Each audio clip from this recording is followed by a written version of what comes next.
on how much people God killed, then you have to question the whole idea.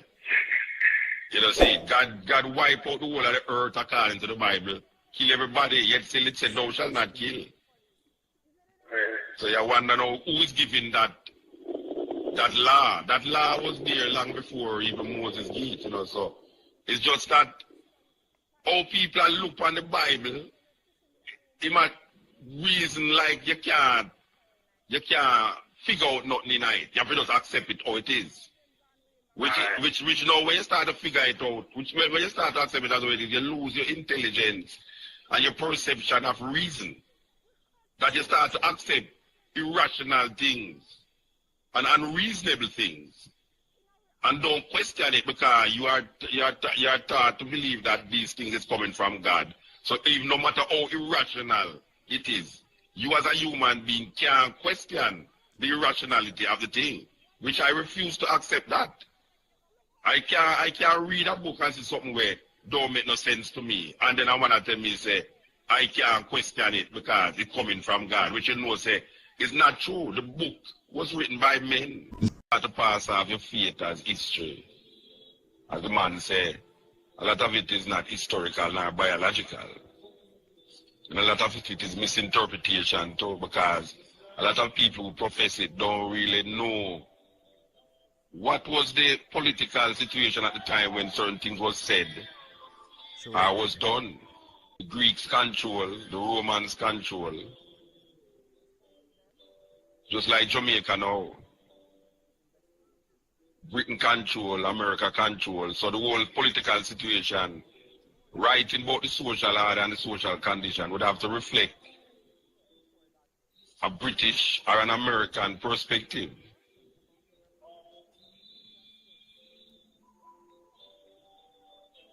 But you know them say believe kill and believe cure. Knowledge is the key.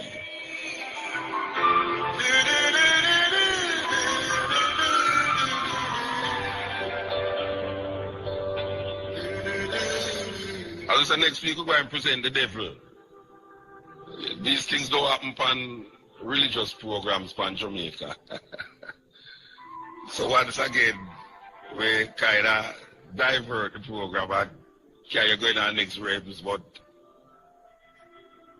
opening up your mind.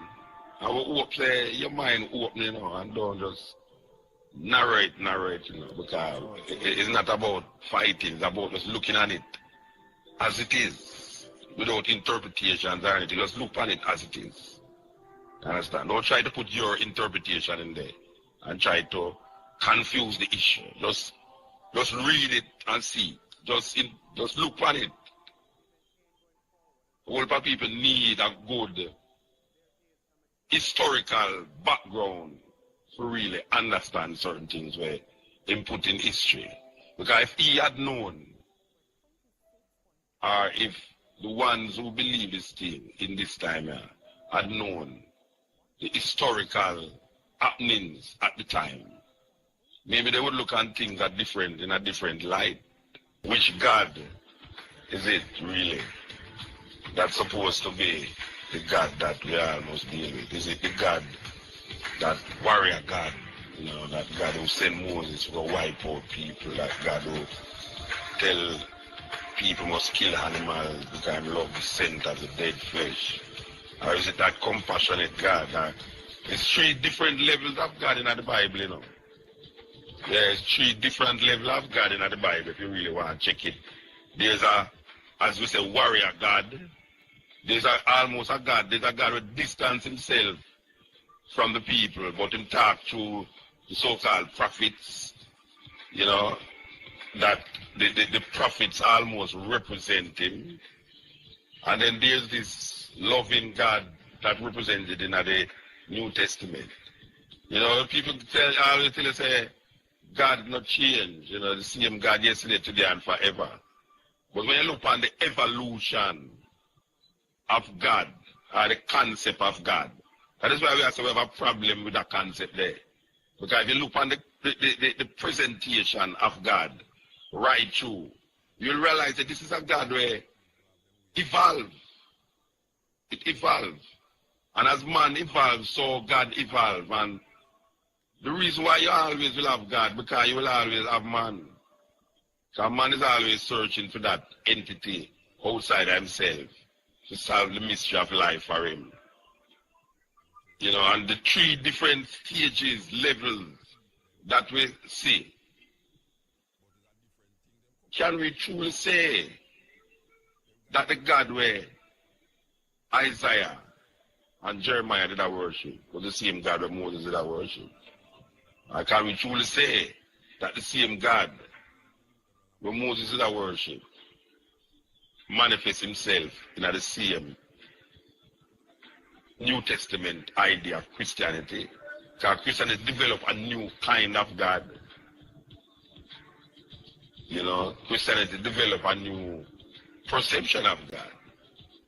Because the God where them say Jesus Christ profess, it wasn't unique to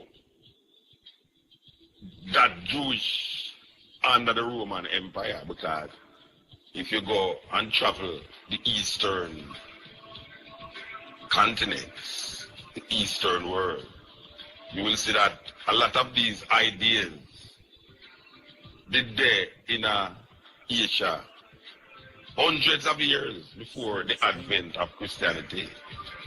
So the idea is not a new idea, it's just that because it is written down in a book that is used by the conquerors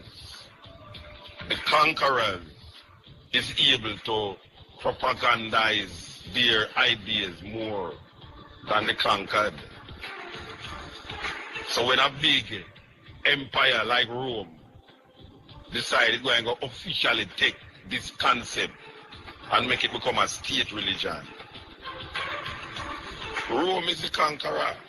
So obviously it's going to be the dominant idea. And then over the years, wars have been fought to maintain that idea. Many, many wars have been fought to maintain that idea. Even to this day, there's a man by the name of George Bush who is fighting a war right now to maintain that idea. Because he himself declared that he is on a mission from God. Him, George Bush, said that. He is on a mission from God. So you know, say, there's always this concept of God that man have to dominate and to sustain certain absolute power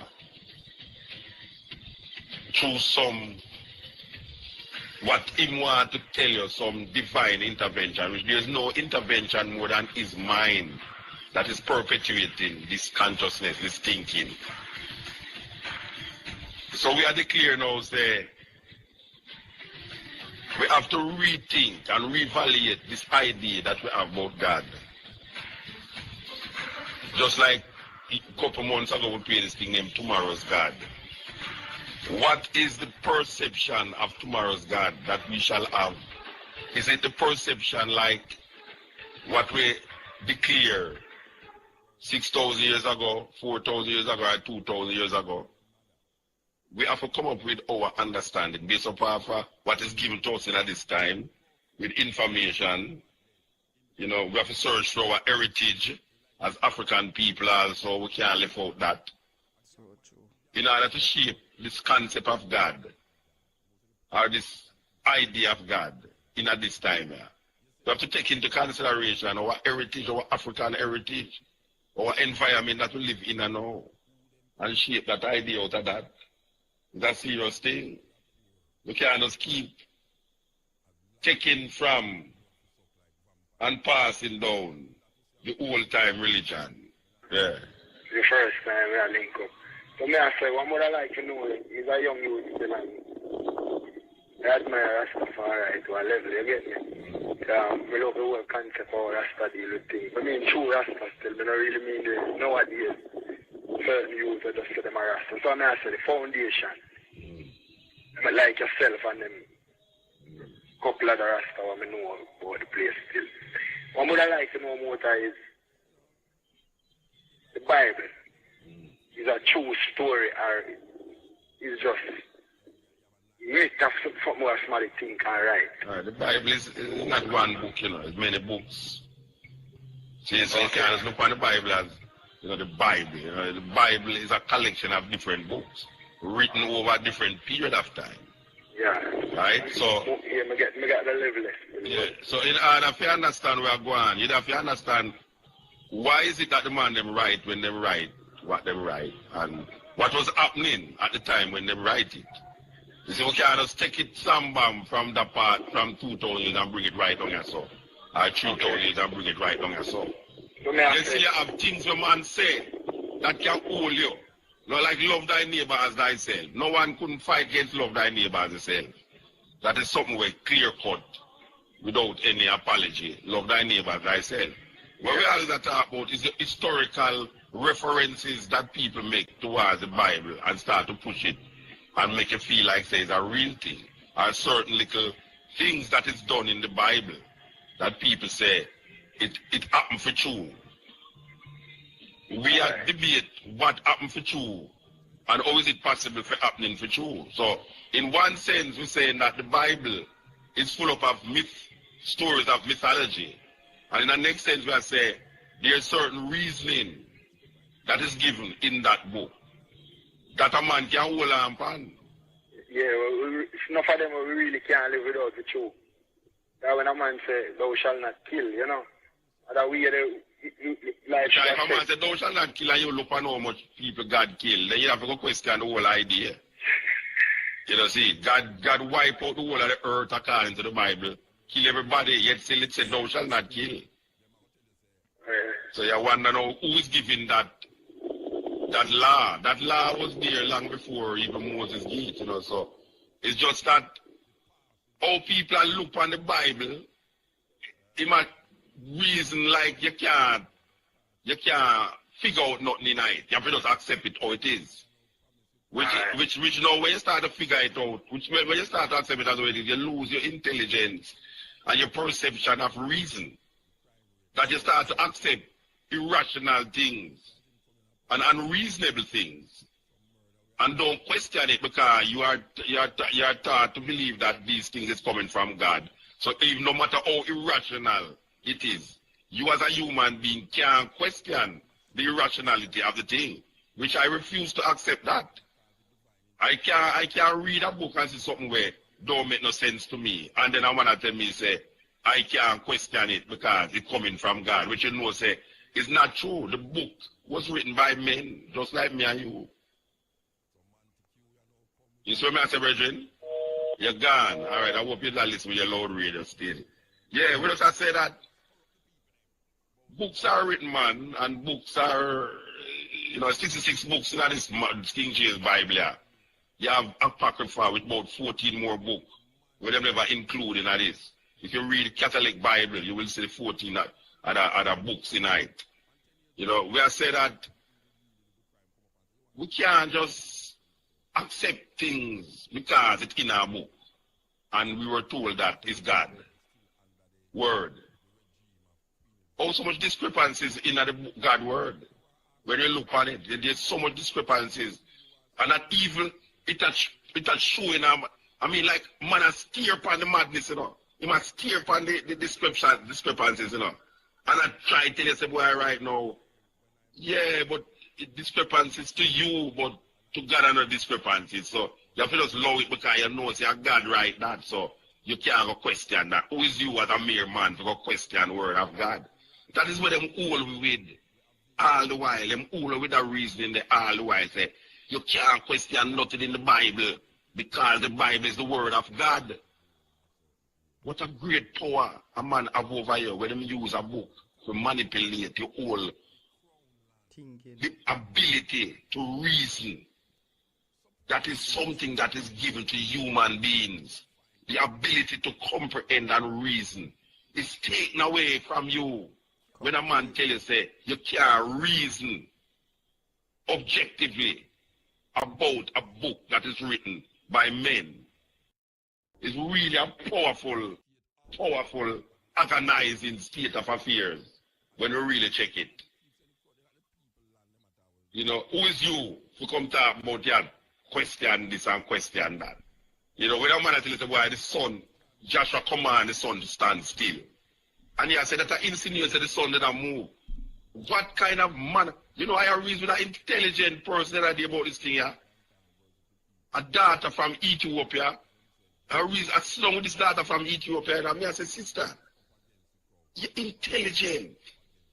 And you seem to can reason out and rationalize things.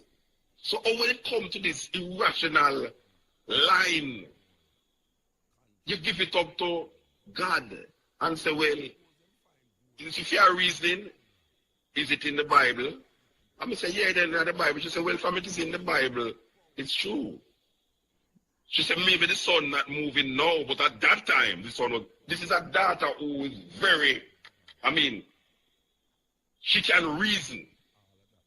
But when it comes on to the Bible now, and to reason out how the hell a man can stop the sun, to make the sun stay still.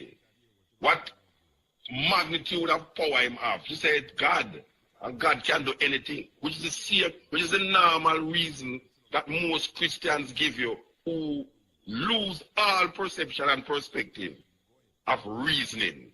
The power to reason is taken away when we start to deal with now this book.